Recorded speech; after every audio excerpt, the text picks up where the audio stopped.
Conférence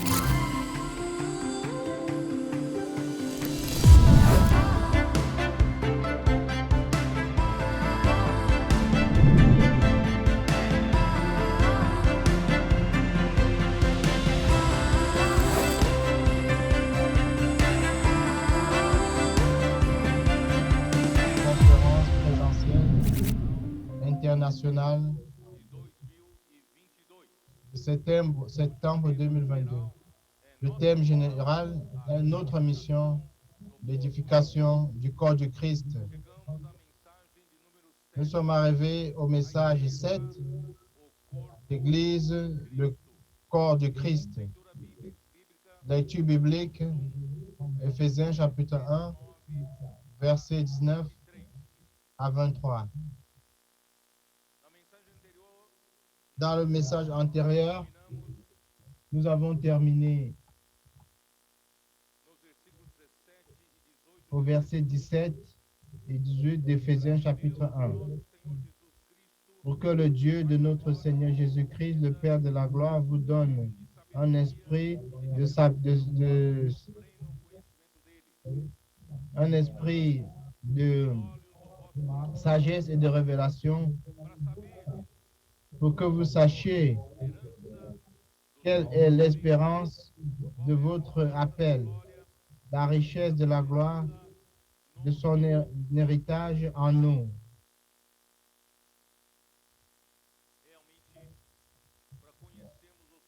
Réellement, pour que nous puissions connaître le Seigneur de manière complète et adéquate, pour que nous puissions connaître réellement quelle est l'espérance que Dieu a, son expectative, qu'est-ce qu'il attend de nous quand il nous a appelés, et ce qu'il veut faire pour obtenir et nous posséder comme son héritage. Frère, il est nécessaire beaucoup de richesses de sa gloire, car il veut nous remplir avec lui-même comme le Père de la gloire. Un jour, quand nous serons arrivés à la plénitude du temps, quand il n'y aura plus le besoin du temps, car Dieu a atteint son objectif dans sa volonté éternelle, quand il atteindra son objectif, une nouvelle créature à travers de ces êtres humains qui sommes nous, comme des coquilles, si nous permettons que Dieu fasse sa transformation en nous et nous transformer en êtres spirituels célestes à travers de son Église. Quand nous arriverons à ce moment, frères et sœurs, ce sera aussi le jour de la révélation de la gloire des enfants de Dieu. Alors toute la créature sera libérée de la corruption. Toute la création sera libérée de la corruption et des souffrances. Et alors, ce sera la naissance de l'être de la gloire. Ce sera la sortie de cette nouvelle créature, de sa coquille, et notre cœur, notre corps. Quand la rédemption de notre corps arrivera, Dieu nous donnera un corps de gloire.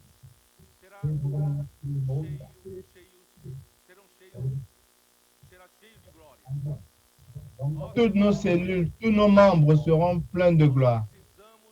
Nous avons besoin que le Seigneur nous révèle cela, nous donne la sagesse, nous donne la révélation pour voir cela.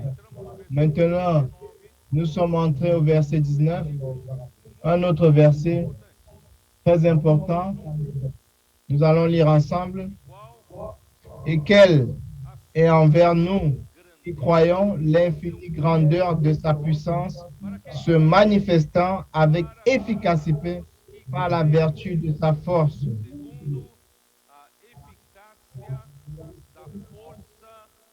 Et quelle est envers nous qui croyons l'infinie grandeur de sa puissance. C'est très intéressant. d'avoir écrit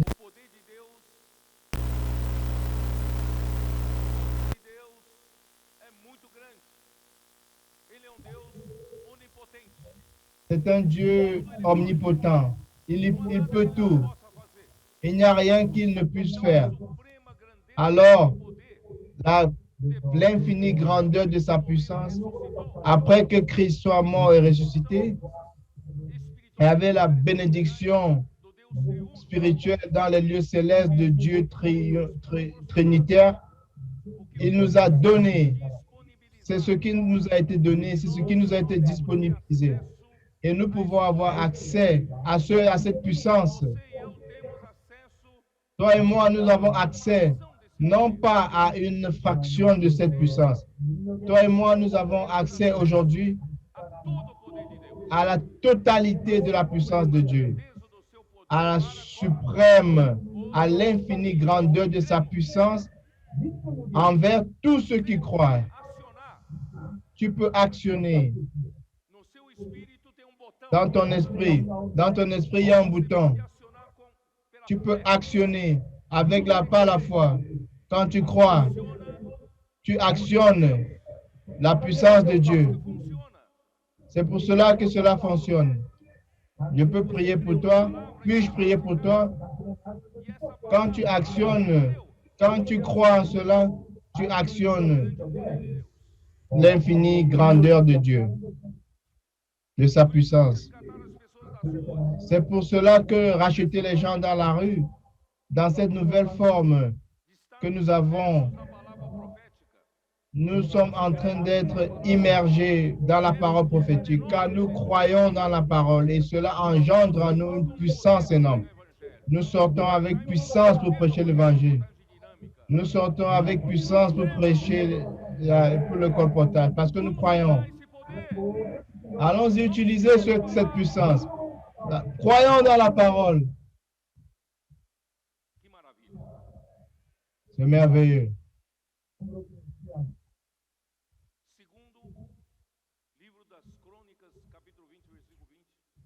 Deux Chroniques, chapitre 2, verset 20. Vous connaissez bien ce verset.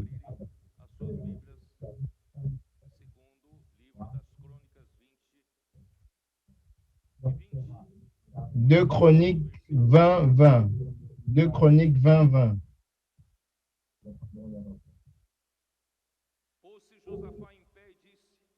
Le lendemain, ils se mirent en marche de grand matin pour le désert de Tekoa. À leur départ, Josaphat se présenta et dit, « Et moi, Juda et habitants de Jérusalem, confiez-vous en l'Éternel, votre Dieu, et vous serez affermis. Confiez-vous en ses prophètes, et vous réussirez. »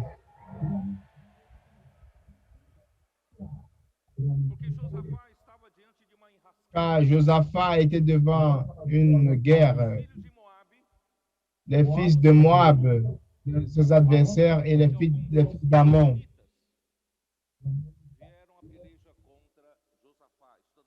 sont venus à la guerre contre Josaphat.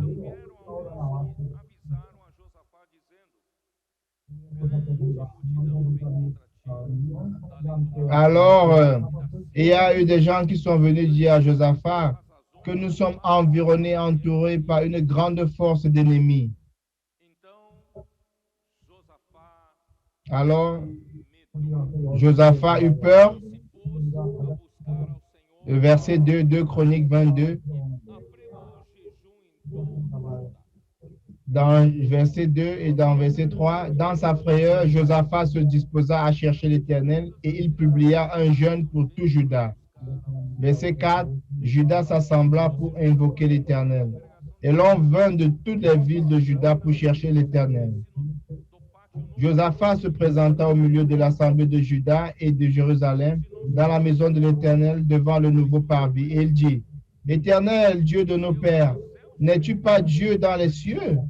Et n'est-ce pas toi qui domines sur tous les royaumes dans les nations?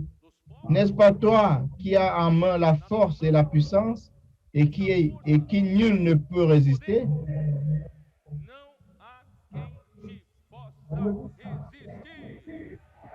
N'est-ce pas toi qui as en main la force et la puissance et qui a nul qui peut te résister. Entre les mains du Seigneur se trouve la force et la puissance. C'est la force. C'est la force. Ce n'est pas limité. C'est la force dans toute sa magnitude. Et personne ne peut te résister, Seigneur. Aucun de nous ici ne doute que Dieu a cette puissance, n'est-ce pas? Mais comment est-ce que nous pouvons utiliser cette puissance en ce moment de difficulté? Théoriquement, nous savons que Dieu est omnipotent, Dieu est puissant. Mais dans la situation où tu es en ce moment, comment est-ce que Dieu peut disponibiliser pour toi cette puissance?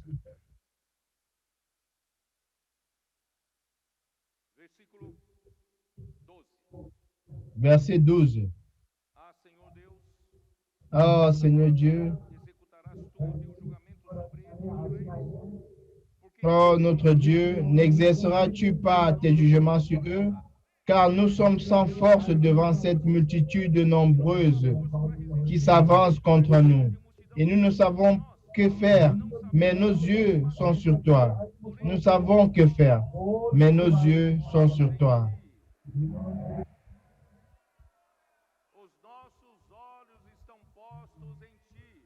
Nos yeux, Seigneur, sont posés sur toi. Seigneur, nous voulons te ramener.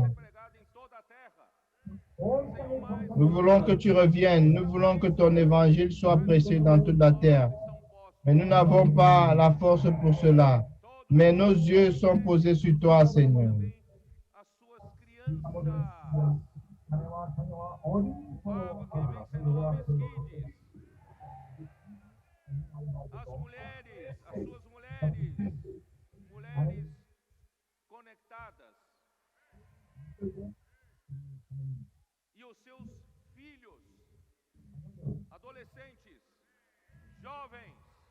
Et nous, nos yeux sont fixés sur toi, même si nous n'avons pas de force. Mais nous croyons, cette grande multitude, nous sommes ton peuple, nos fils, nos filles, nos enfants. Nous sommes devant toi, Seigneur, même avec peu de force. Le verset 13, tout Judas se tenait debout devant l'Éternel avec leurs petits-enfants, leurs femmes et leurs fils. Alors l'Esprit de l'Éternel saisit au milieu de l'assemblée Jazaziel, fils de Zacharie, fils de Benaja, fils de Jéher, fils de Matania, lévite d'entre les fils d'Azaph. Et Jazaziel dit, soyez attentifs, tout Juda et habitants de Jérusalem, et toi, roi Josaphat. Ainsi vous parle l'Éternel. Ainsi vous parle l'Éternel. Quand le prophète ouvre la bouche, qui parle, c'est le Seigneur. Et il dit, ne craignez point et ne vous effrayez point devant cette multitude nombreuse, car ce ne sera pas vous qui combattrez, ce sera Dieu. Amen.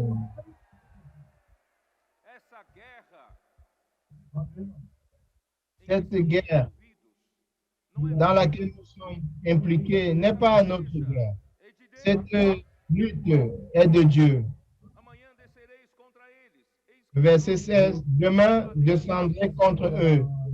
Ils vont monter par la colline de Tir, et vous le trouverez à l'extrémité de la vallée, en face du désert de Jéruel. Le verset 17, vous n'aurez point à combattre en cette affaire. Présentez-vous, tenez-vous là. Vous n'avez pas à lutter. Laissez la parole prophétique lutter. Vous avez seulement à vous positionner. Nous n'avons pas la capacité en nous-mêmes, mais nous croyons dans la parole et nous nous positionnons. Tenez-vous là et vous verrez la délivrance. Ça ne dépend pas de tes capacités. Et voyez et vous verrez la délivrance que l'Éternel vous accordera. Juda et Jérusalem, ne craignez point et ne vous effrayez point. Demain, vous sortez à leur rencontre. Et l'Éternel sera avec vous. C'est alors que C'est alors là que le roi Josaphat s'est mis debout et a proclamé le verset célèbre que nous savons, qui dit, croyez en l'Éternel, croyez en ses prophètes, et vous prospérerez.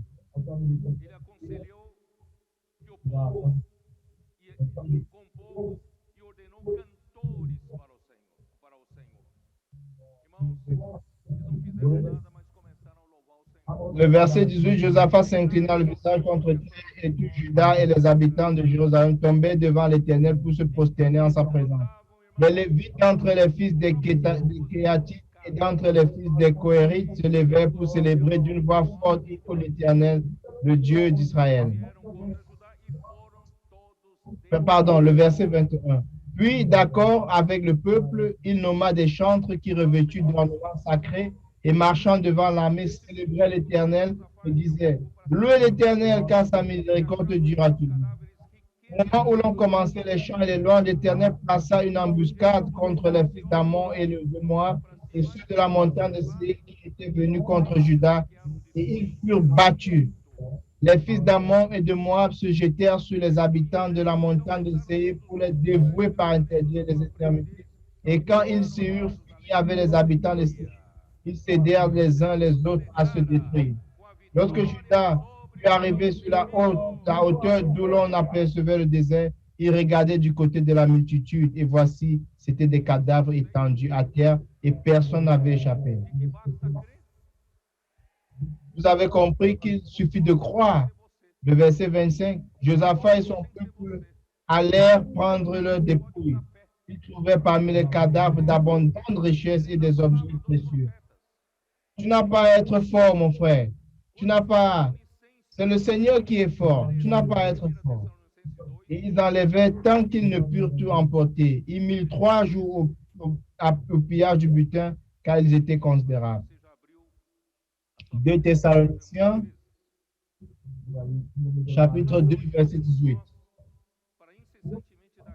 2 Thessaloniciens, chapitre 2, verset 13. Pour nous, frères bien-aimés du Seigneur, nous devons à votre sujet rendre continuellement grâce à Dieu, parce que Dieu nous a choisi dès le commencement pour le salut, par la sanctification, par la sanctification de l'esprit et par la foi en la vérité.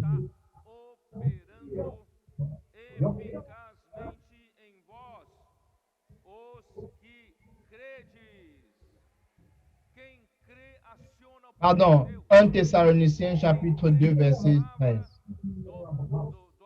Pourquoi nous rendons continuellement grâce à Dieu de ce qu'en recevant la parole de Dieu, que vous ne pouvez pas entendre, vous l'avez reçue non comme la parole des hommes, mais ainsi qu'elle est véritablement comme la parole de Dieu qui agit en vous, qui croyez. Quand la parole vient, nous devons croire, nous devons nous positionner et la parole commence à agir. En revenant à Éphésiens, je veux expliquer la différence entre la force et la puissance. Car ici, il est dit l'infinie grandeur de sa puissance pour ceux qui croient, selon l'efficacité de la force de sa puissance, de sa force. Si tu n'as pas compris, tu ne vas pas pouvoir appliquer si tu ne comprends pas. La puissance, la force, c'est le potentiel, la capacité. La puissance, la force, c'est le potentiel énergétique. C'est le potentiel, c'est la puissance, c'est la capacité de stocker l'énergie.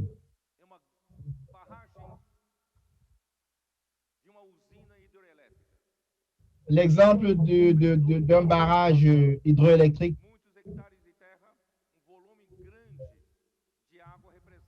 il y a beaucoup d'eau qui descend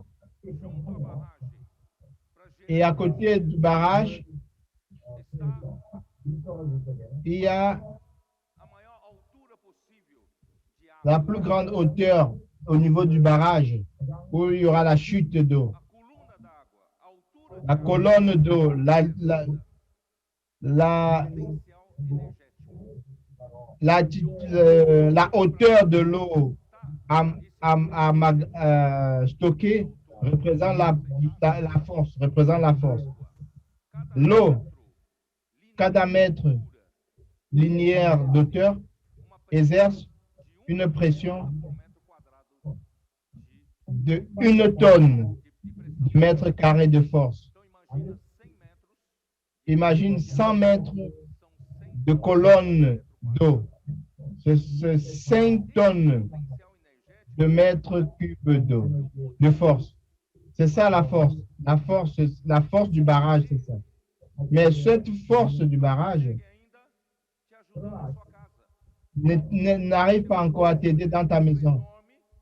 Tu as un potentiel énergétique énorme, mais tu as besoin que cette force soit transformée en puissance pour amener l'énergie électrique dans ta maison.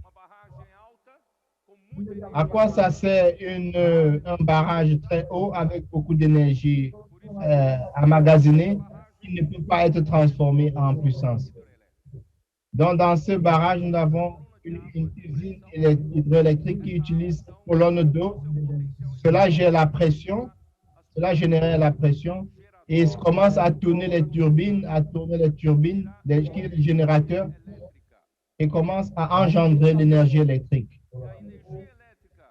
Et alors, l'énergie électrique emmagasinée va être transformée en ligne de transmission de haute tension qui arrive près de ta maison.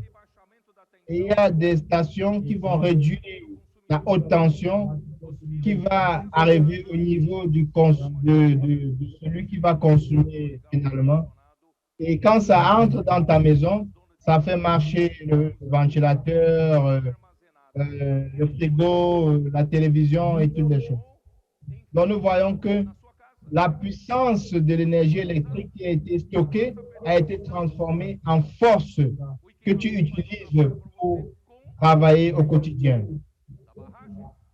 Donc les équipements que tu as à la maison sont utilisés à partir de la puissance stockée au barrage. Donc, la puissance doit être transformée en force.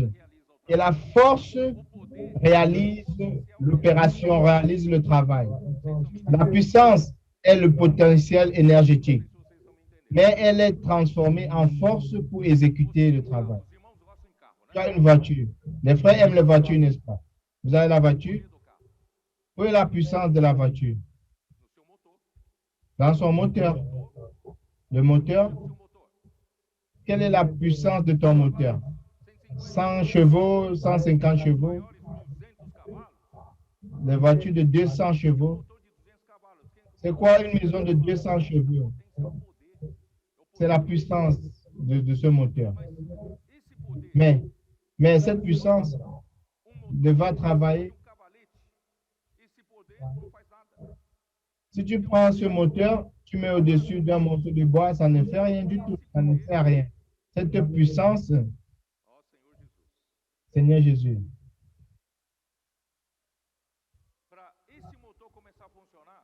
pour que ce moteur commence à travailler, il faut du combustible, il faut de l'énergie, il faut de l'essence. Le combustible, l'essence, c'est la parole prophétique.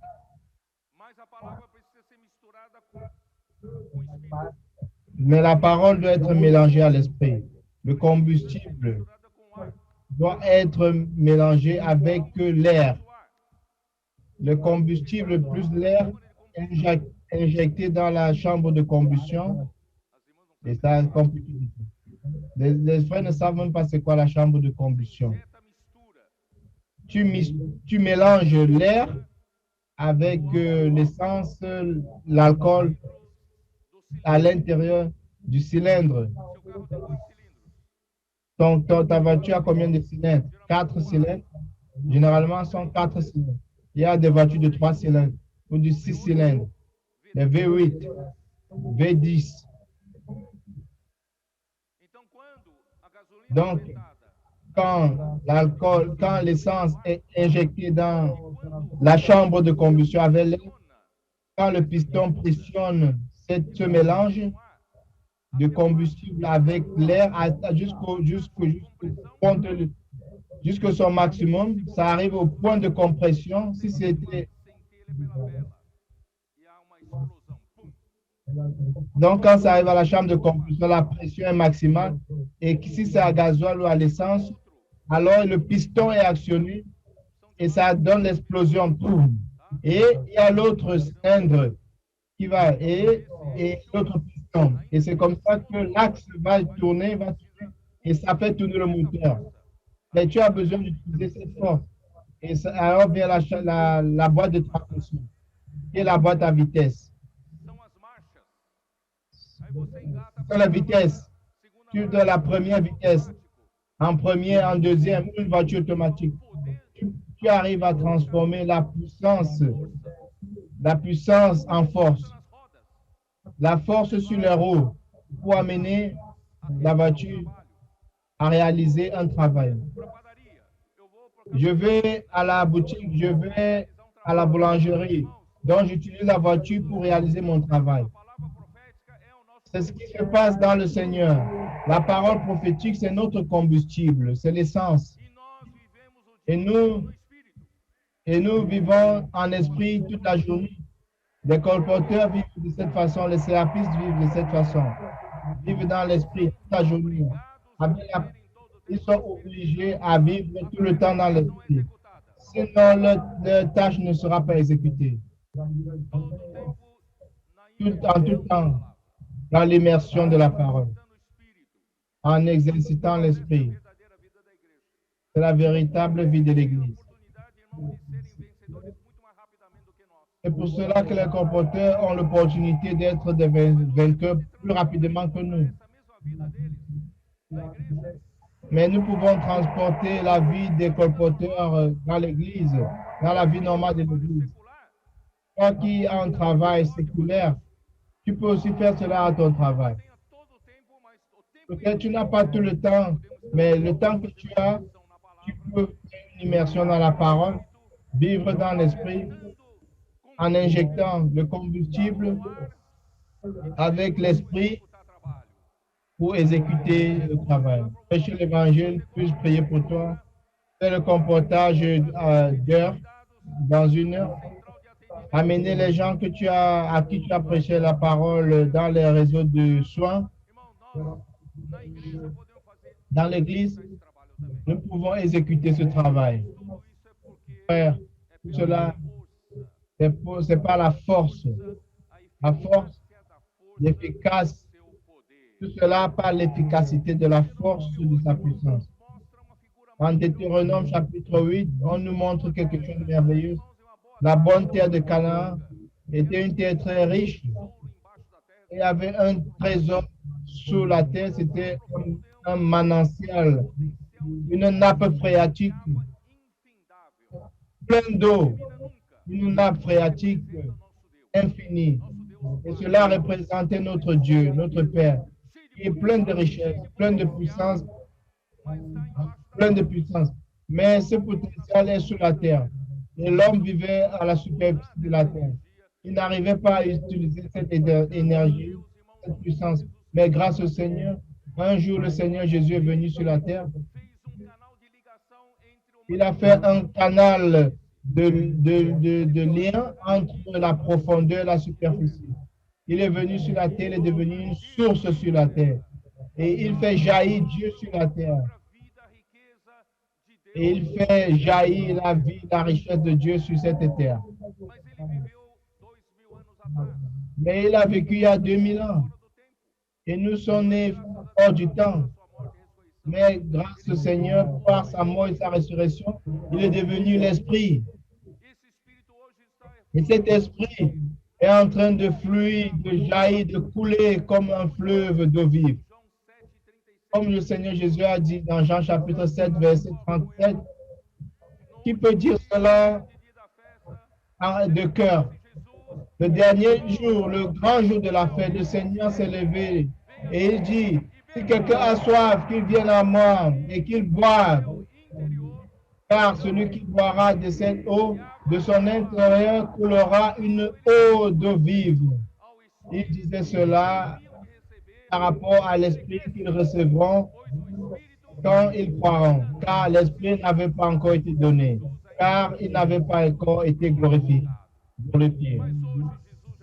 Mais aujourd'hui, le Seigneur est déjà mort. Dieu l'a glorifié. Et par la résurrection, il est revenu comme l'Esprit. Et aujourd'hui, il est entré en nous. À l'intérieur de nous, fleuve un fleuve d'eau vive. Donc, le potentiel de la source profonde. Aujourd'hui, le Seigneur Jésus a disponibilisé cela à l'être humain à travers l'Esprit qui est en nous. Pourquoi alors, frère, fermer ce fleuve d'eau vive à l'intérieur de nous? Allons-y dans la rue. Allons-y pour abreuver la soif des gens qui ont besoin. Amen. Je vais lire de nouveau.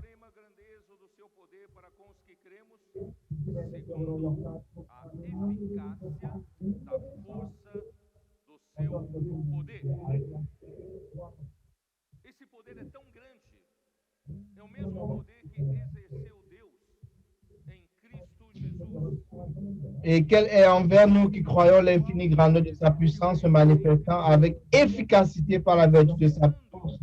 Il l'a déployé en Christ en le ressuscitant du mort et en le faisant asseoir à sa droite dans les lieux célestes. Frère,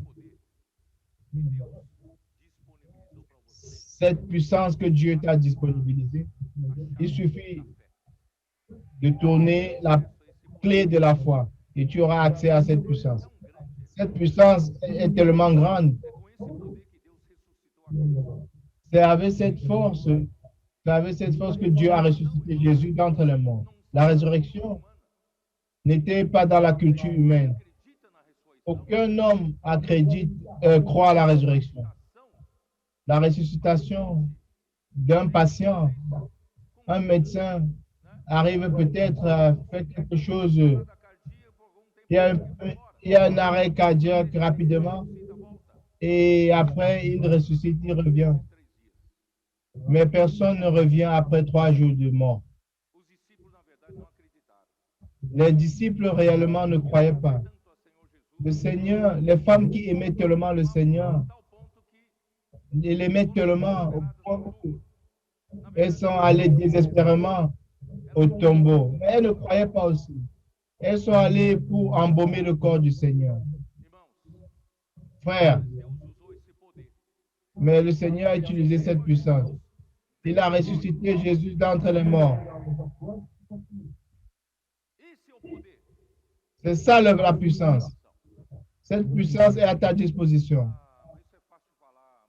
Ah, c'est facile de dire, c'est facile de dire. Mais j'ai des problèmes à la maison, j'ai des problèmes au travail, de santé. Ah, ma prédication n'a pas de puissance. Ouais, il faut utiliser la foi. Crois que cette puissance est à ta disposition. Crois. Acte chapitre 2, verset 22.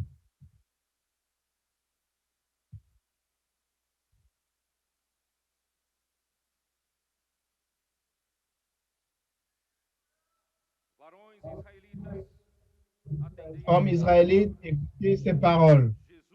Jésus de Nazareth, cet homme à qui Dieu a rendu témoignage devant vous par les miracles, les prodiges et les signes qu'il a opérés. Si Dieu n'avait pas approuvé le Seigneur Jésus, s'il y avait eu n'importe quel péché, n'importe quelle erreur dans le Seigneur Jésus, Dieu ne l'aurait pas approuvé. Mais grâce à Dieu, le Seigneur Jésus, homme israélite, a été approuvé par Dieu et Dieu a rendu témoignage devant vous par les miracles, les prodiges et les signes qu'il a opérés par lui-même au milieu de vous.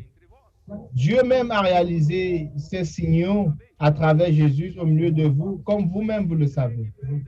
Cet homme, livré selon le dessein arrêté et selon la préscience de Dieu, vous l'avez crucifié. Vous l'avez fait mourir par la main des impies. Dieu l'a ressuscité en le délivrant des liens de la mort parce qu'il n'était pas possible qu'il fût retenu par la mort. Ouais, ça, c'est ça la puissance. Cette même puissance qui, cette puissance est, est actionnée par le bouton de la croyance, de croire. Nous devons exercer. Nous revenons à Éphésiens.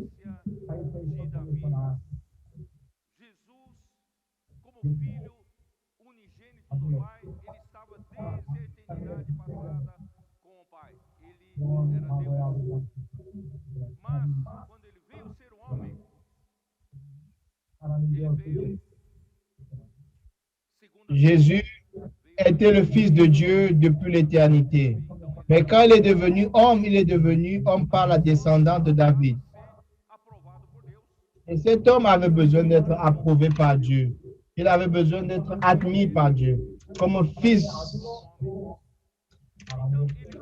comme homme. Il a été désigné fils de Dieu avec puissance. Ce Jésus, quand Dieu l'a ressuscité, en l'approuvant, cet homme, quand il ressuscitait, dans le Somme 2, ou Acte chapitre 13, 35, le jour de la résurrection, Dieu lui a dit, tu es mon fils et je t'ai engendré aujourd'hui. Tu es mon fils et je t'ai engendré aujourd'hui. Le jour de la résurrection. Dans la résurrection, Jésus a été engendré comme homme, fils de Dieu.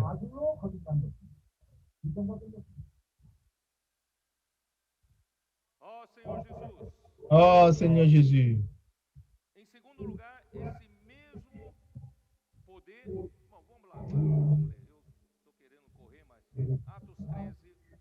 Acte chapitre 13. Acte chapitre 13. 33. Il dit ceci. Dieu l'a accompli pour nous, leurs enfants, en ressuscitant Jésus, selon ce qui a été écrit dans le psaume 2e. Tu es mon fils, je t'ai engendré aujourd'hui. Que Dieu l'a ressuscité des morts, de telle sorte qu'il ne retournera pas à la corruption. C'est ce qu'il a déclaré en disant, je vous donnerai les grâces saintes promises à David. Je vous donnerai les grâces saintes promises à David. Ces grâces qui sont assurées. Matthieu 28, verset 18.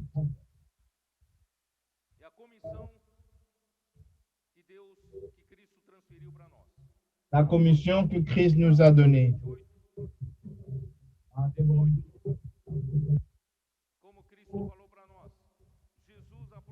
Jésus s'étant approché leur parlant ainsi.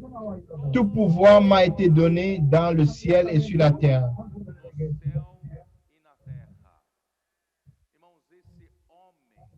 Cet homme, Jésus, approuvé par Dieu et qui a été engendré comme fils de Dieu, premier-né de Dieu, il était déjà fils unique de Dieu depuis l'éternité, mais maintenant comme homme, depuis tout le travail, son œuvre qu'il a fait sur la terre, la mort, la résurrection, Dieu l'a alors engendré comme l'homme Jésus a été engendré comme fils de Dieu, premier-né de Dieu. Et il a reçu de Dieu toute autorité dans les cieux et sur la terre. Et Dieu l'a mis, Éphésiens chapitre 1,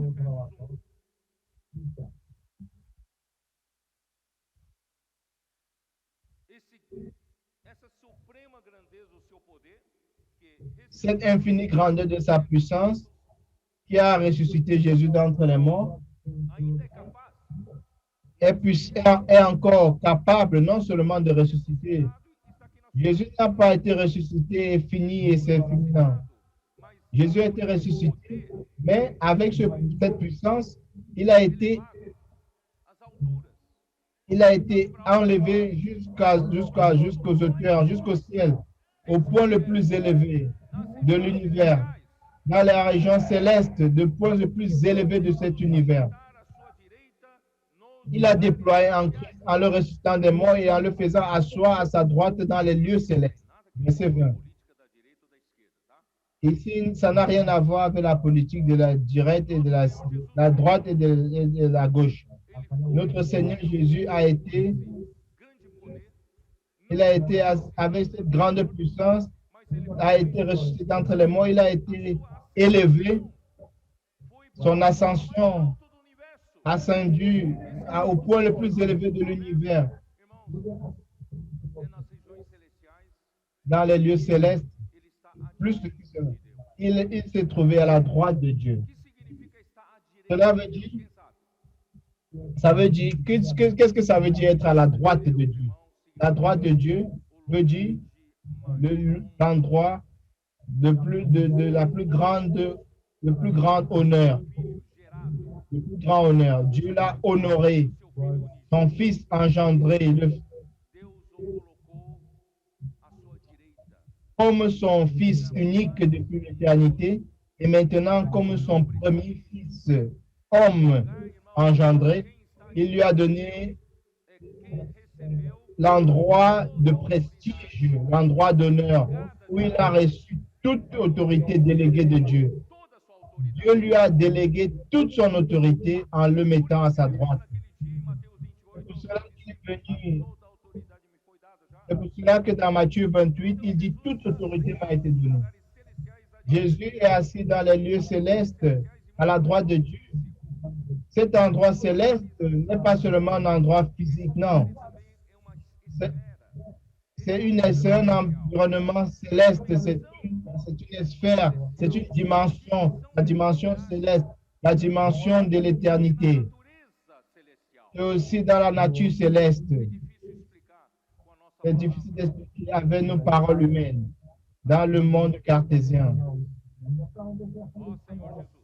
Oh Seigneur Jésus.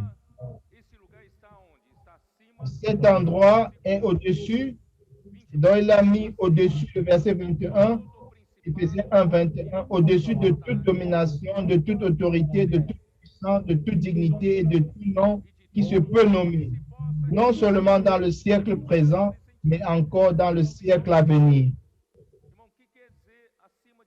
Qu'est-ce que cela veut dire au-dessus de toute domination?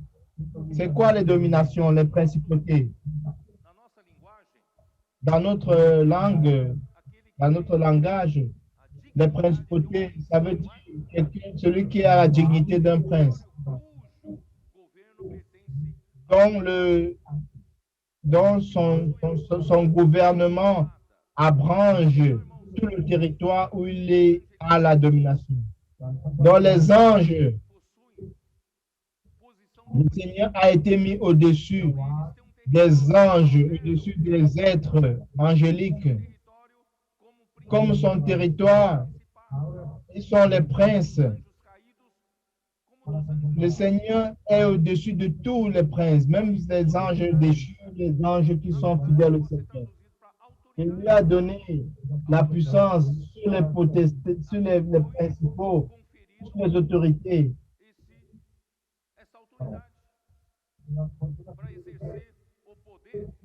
Et le Seigneur, Dieu lui a mis au-dessus de ses autorités pour qu'il exerce son autorité et sa puissance.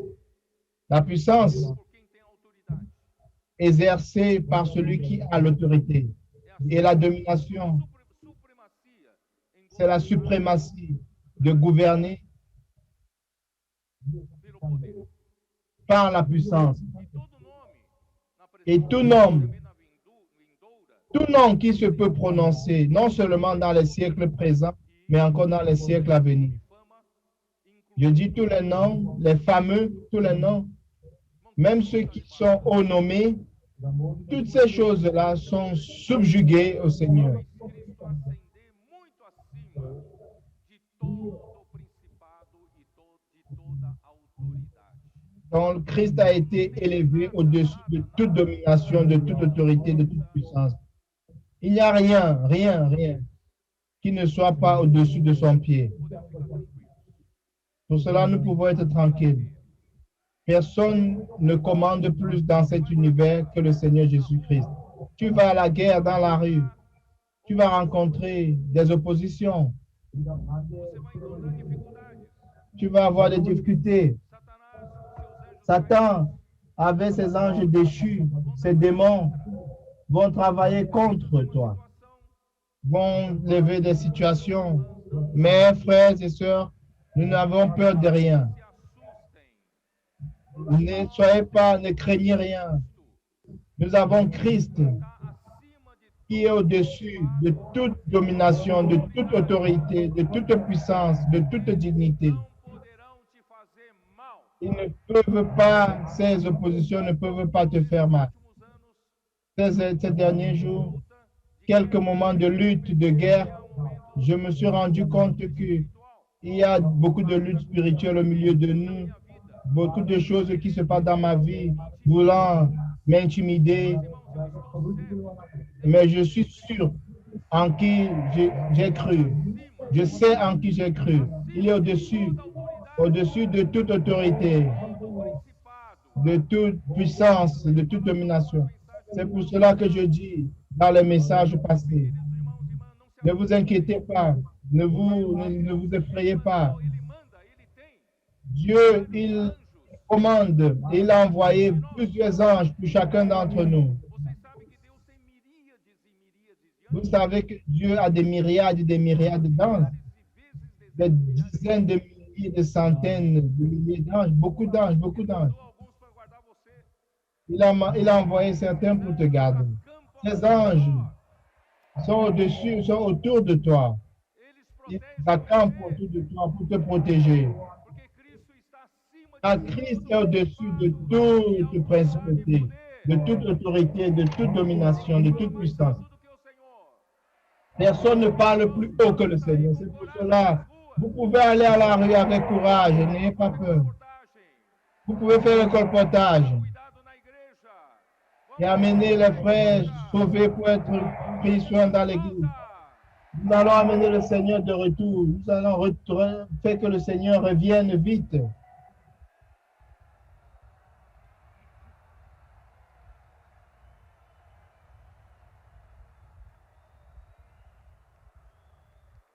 Versículo 22. Verset 22. Versículo 22. E pôs Il a tout mis sur ses pieds. debaixo dos pés. É natural. C'est naturel, c'est normal. Si, Alça. Levanta. si tu t'élèves, si tu mets Christ au-dessus de toutes choses, de toutes les autorités et puissances, Ele naturalmente está naturellement, acima de todas as coisas. il est au-dessus de toutes choses. Toutes les choses sont au-dessus de son pied. Mas presta atenção nesse Mais versículo. prête attention. Se ele já está lá, S'il est déjà là, ele fala assim: e pourquoi est-ce que tout ce verset dit, coisas il a tout mis sous ses pieds para ser o et l'a donné pour chef suprême à l'Église? todas as coisas o deu à igreja. Il a mis sous ses pieds toutes choses et il a donné toutes choses pour chef suprême. Il a tout mis sous ses pieds et il a donné pour chef suprême à l'Église. Foi concluído. Ça veut dire ici, il a conclu la première étape. Il reste une autre étape à être conclue. La première étape qui a été conclue, c'est que Christ a été élevé au-dessus de toutes choses, au-dessus de toute principauté de domination. Donc, naturellement, tout au-dessus de ses pieds. Estão todos debaixo Positionnellement, tout est au-dessus des pieds du Seigneur. Mais la disposition, il y a beaucoup qui ne sont pas encore sous le gouvernement de Christ. são debaixo. En question de position, ils sont au-dessous de Christ. Mais dispositionnellement, ils ne se sont pas encore dispositionnés à être gouvernés par Christ. Ils ne se sont pas encore positionnés, disposés. Et qui va faire le travail? Qui va travailler pour que toutes choses soient gouvernées par Christ? C'est toi et moi. C'est l'Église. Mas começando por nós, Mais en commençant par nous, nous devons être gouvernés par Christ. aprender a crer e obedecer, Nous devons apprendre à croire et à obéir. não é? N'est-ce pas? Romanos 1, Romains chapitre 1. isso é fora do script, tá? Maintenant, nous sortons de ce que j'avais préparé pour ce message. Je vais entrer. C'est quelque chose que je n'avais pas prévu de parler maintenant. Romains chapitre 1, verset 5. 4 eu li, e foi designado Filho de Deus com poder segundo o Espírito de santidade pela ressurreição dos mortos, a saber Jesus. Verset 4 est dit, déclaré fils de Dieu avec puissance selon l'esprit de sainteté par sa résurrection entre les morts, Jésus-Christ le Seigneur. Verset 5, par qui nous avons reçu la grâce et l'apostolat pour amener en son nom à l'obéissance de la foi tous les païens. Obediência por Amener en son nom à l'obéissance de la foi tous les païens. gentios. Irmãos, a palavra que Deus dá La parole, falar para a igreja l'Église, la parole que Dieu donne à l'Église, c'est pour que fé na palavra. l'Église amène tous les païens captifs à l'obéissance au Seigneur. O imediato, irmãos, é Quand nous croyons à la parole, le résultat immédiat, c'est l'obéissance. Nous croyons, nous obéissons, n'est-ce pas? precisa primeiro colocar Car Dieu a besoin pour mettre son Église en dessous de son pied, premièrement. sujeitemos ao Dieu veut que nous soyons soumis à lui, premièrement. nariz. Mais nous vivons encore comme si nous étions les propriétaires de notre vie. Si Dieu n'arrive pas à gouverner sa propre Église, comment est-ce qu'il va gouverner le monde des païens? Último capítulo de Romanos. Le dernier chapitre de Romains dit ceci. Romanos Le 16, dernier chapitre de Romains. Romains 16, versículo 25. Ora, aquele verset 25. poderoso para vos À celui qui peut vous affermir selon mon évangile et la prédication de Jésus-Christ, conformément à la révélation du mystère caché pendant des siècles, eternos, e que agora se tornou mais manifesté maintenant par les écrits des prophètes, après l'ordre du Dieu éternel, et porté à la connaissance de toutes les nations, afin qu'elles obéissent à la foi. Mas é para quem essa palavra Tout a été manifesté maintenant par la parole prophétique, obediência por pour amener à l'obéissance par la foi nações. parmi toutes les nations. Pour cela, frère, Dieu a besoin que l'Église soit soumise, premièrement. Submissa, obediência. Premièrement, l'Église doit être soumise, obéir Aprendendo isso, irmãos, au commandement de Dieu. Nous sommes en train d'apprendre à cela. pela nossa obediência. Et les choses qui arrivent au milieu de nous, les choses extraordinaires qui arrivent au milieu ces 4-5 années, c'est à cause de l'obéissance.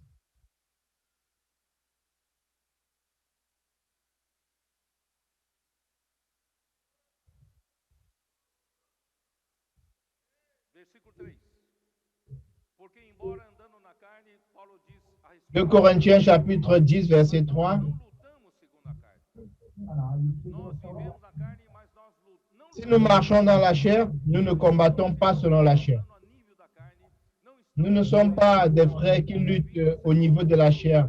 Nous ne servons pas le Seigneur en servant par la chair au niveau terrestre, dans la manière conventionnelle, dans la manière traditionnelle. armas da nossa milícia Car les armes de notre... verset 4, car les armes avec lesquelles nous combattons ne sont pas charnelles, são mais elles sont puissantes par la vertu de Dieu pour renverser des forteresses, anulando nosso sofisma. annulant les sophismes. Trabalhamos a nível terreno. Nós não conseguimos derrubar fortalezas. Nous n'arrivons pas à dérouler les forteresses. É uma fortaleza que Satanás construiu através da razão, da dúvida quanto à palavra. Satan a construit dans la tête des hommes des forteresses pour qu'ils ne croient pas. des sophismes, des philosophies. Oh, c'est comme si c'était la vérité, mais est-ce que c'est vraiment vrai? Et tu vis dans le doute et tu es confus. Tu dis, ah, cette parole est belle à écouter et tout, mais ça ne t'amène pas à l'obéissance. Para destruir fortalezas e anulando o nosso sofismas e também destruir toda altivez, todo orgulho, toda soberba que se levante contra o conhecimento de Deus. Nous sommes prêts aussi. Verset 6.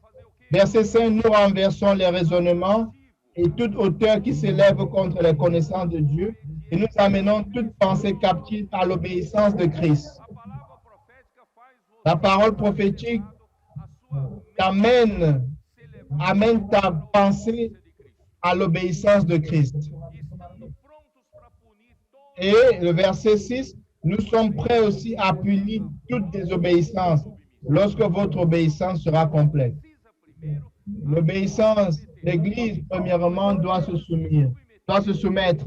Quand l'Église quand l'Église sera enfin soumise, Dieu va alors soumettre toutes les autres choses. Donc, à travers l'Église, à travers l'obéissance, à travers la gouvernance de Christ sur l'Église, alors l'Église va assujettir toutes les autres choses sous ses pieds. vamos praticar isso. Nous allons pratiquer cela. Só quem está imerso na palavra C'est seulement celui qui est submergé par la parole prophétique et qui pratique cela, qui obéissant, va pouvoir expérimenter ces choses. Nous retournons à Éphésiens. e pôs todas as coisas Et il a tout mis sous ses pieds. debaixo dos pés Il a donné pour chef suprême à l'Église. Il est la tête de l'Église. essa tarefa primeiramente para si. L'Église va exécuter cette tâche-là. Il a mis pour chef suprême à l'Église, verset 23, qui est son corps. A plenitude daquele La plénitude de celui qui remplit tout en tous. Irmãos, por isso, Frère, pour cela, l'Église uma organização humana n'est pas une organisation humaine religieuse. não é uma L'Église instituição n'est pas une institution religieuse terrena. terrestre. L'Église est son propre corps. L'Église, c'est le propre corps du Christ. É um corpo vivo. C'est un corps vivant. Está na terra, mas não pertence à terra. L'Église est sur la terre, mais n'appartient pas à la terre. Tudo final, C'est le produit final nos abençoar de Dieu. toda sorte de bênção espiritual nos lugares celestiais. Dieu, c'est l'endroit où Dieu nous bénit avec toutes les bénédictions célestes. Gerando em C'est nós. là où Dieu va engendrer ses enfants, sa propre nature. E nós somos Et nous sommes membres du corps du Christ. para o outro. Nós somos Regardez les uns les autres. esse corpo. Nous sommes tous les membres du corps du Christ. Nous sommes les membres vivants. Vida em nós.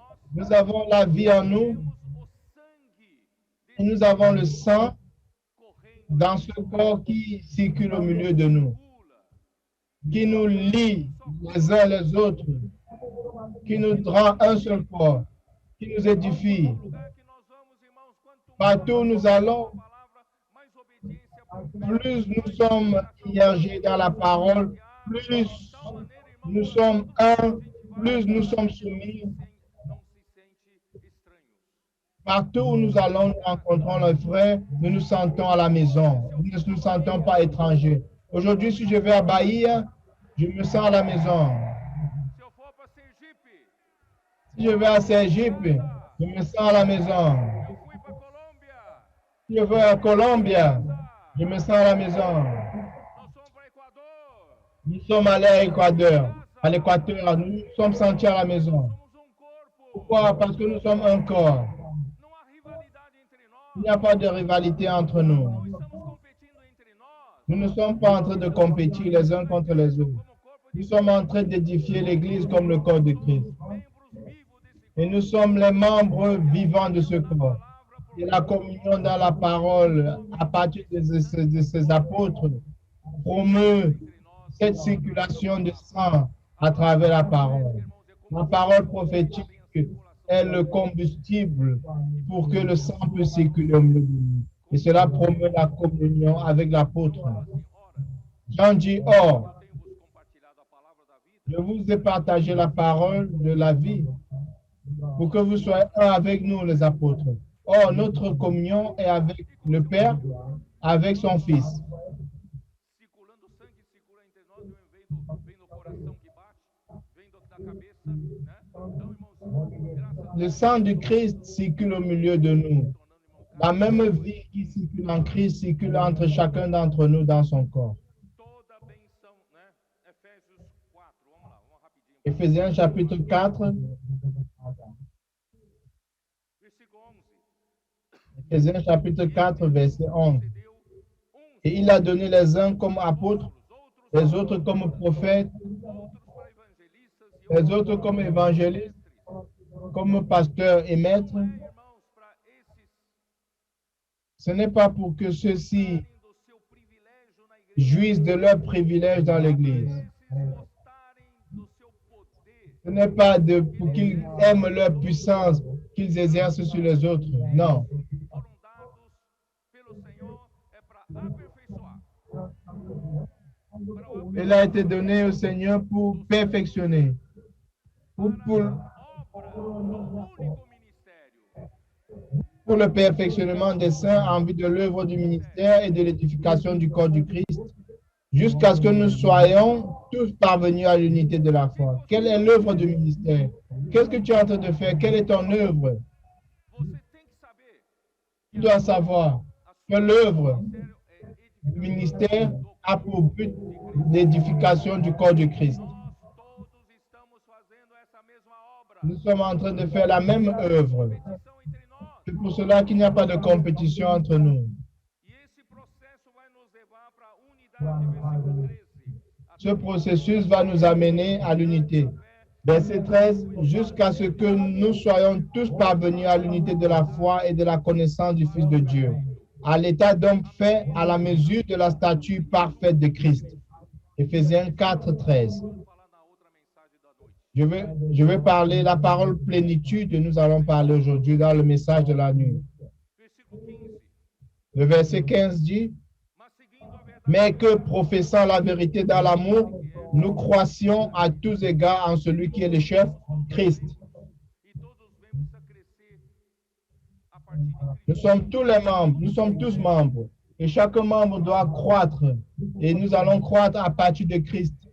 En mangeant sa parole, en croyant sa parole. Faire son œuvre. C'est lui, et grâce à tous les liens de son assistance, que tout le corps bien coordonné et formant un solide assemblage tire son accroissement selon la force qui convient à chacune de ses parties et s'édifie lui-même dans l'amour. Nous sommes tous des aimants. Il n'y a pas de clergé ni de personnes ignorantes au milieu de nous. Chacun de nous, nous faisons partie du corps de Christ. Et le corps du Christ est édifié par chacun de nous, non pas seulement par moi.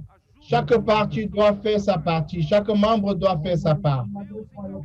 Et quand Dieu aura totalement gouverné l'Église,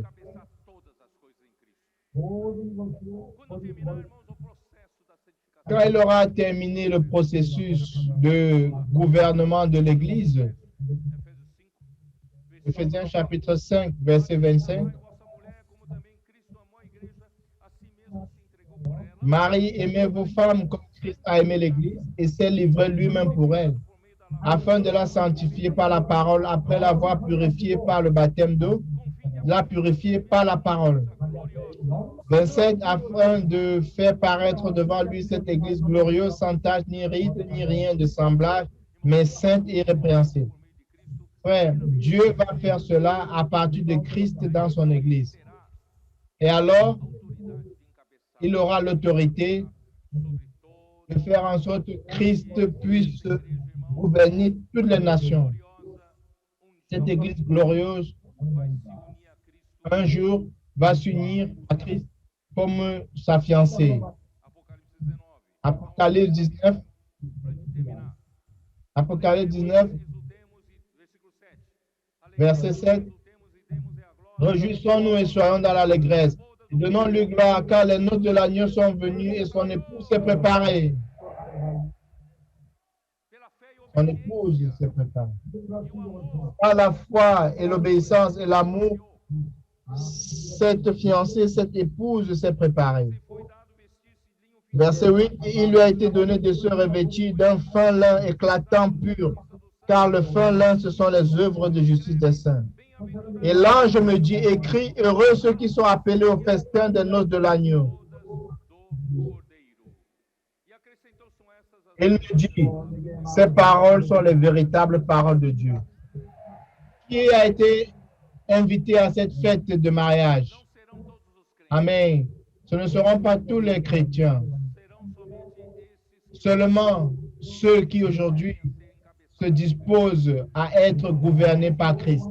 Aujourd'hui, ceux qui, par la foi et l'obéissance, sont au-dessous du gouvernement de Christ en faisant la volonté de son Père, en édifiant son Église, ramenant son royaume de retour sur la terre et en édifiant l'Église, seront invités aux noces de l'agneau. Et ces noces de l'agneau seront dans les cieux. Seulement les vainqueurs vont participer. Allons-y, frères, être des vainqueurs. E eles vão lutar. Versículo 11. Le verset 11. Puis je vis le ciel ouvert et voici parut un cheval blanc. Celui qui le montait s'appelait fidèle et véritable, et il juge et combat avec justice. Les armées qui sont dans le ciel le suivaient sur des chevaux blancs, revêtus d'un fin lin blanc pur. Le verset 14. Ce sont ceux-là qui sont l'armée de Dieu, qui luttent aujourd'hui sur la terre. L'épouse, la fiancée de Christ. La fiancée, l'épouse, après les noces de l'agneau, va lutter avec Christ ensemble, comme un seul corps, une entité seule, une unité.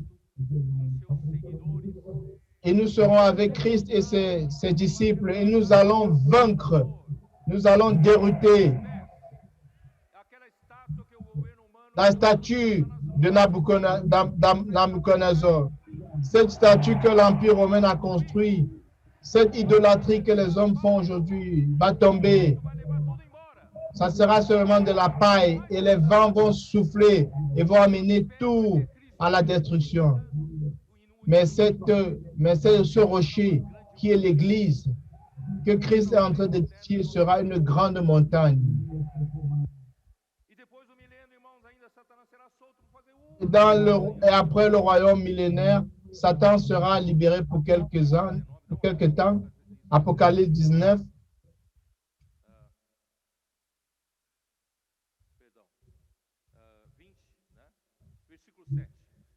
Apocalypse chapitre 20, verset 7. Quand les 1000 ans seront accomplis, Satan sera relâché de sa prison. Satan n'a pas de traitement pour Satan. Il ne va jamais se repentir. Et il sortira pour séduire les nations qui sont aux quatre coins de la terre, Gog et Magog, afin de les rassembler pour la guerre. Leur nombre est comme le sable de la mer. Le verset 10. Et le diable qui les séduisait, qui fut jeté dans les temps de feu et de soufre, où sont la bête et les faux prophètes, et ils seront tourmentés jour et nuit au siècle des siècles.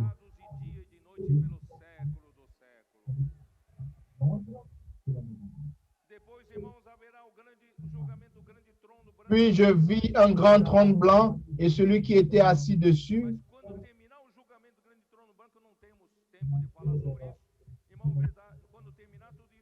Après le jugement du grand trône blanc, dans le verset 14, et la mort et le séjour des morts furent jetés dans les temps de feu. C'est la seconde mort, les temps de feu. Il n'y aura plus rien sur la terre qui ne soit pas sous le gouvernement de Christ. Toute désobéissance sera détruite au lac de feu, à l'étang de feu. Toute rébellion, tout ce qui n'était pas gouverné par Christ sera totalement détruit aux ordures et jeté dans l'étang de feu. Oh Seigneur Jésus. Alors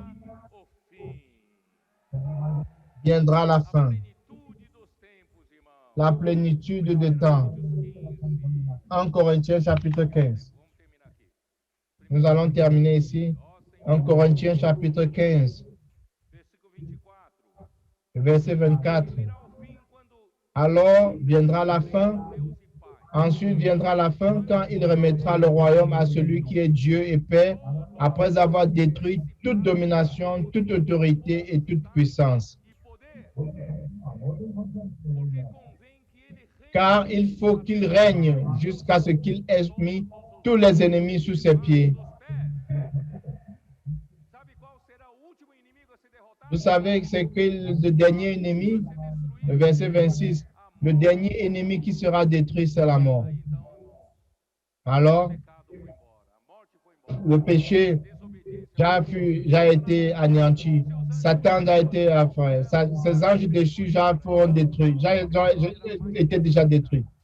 La mort sera détruite. Il n'y aura plus rien de négatif qui ne sera pas gouverné par Christ. Verset 28. Et lorsque toutes choses lui ont été soumises, alors le Fils lui-même sera soumis à celui qui lui a soumis toutes choses, afin que Dieu soit tout en tous.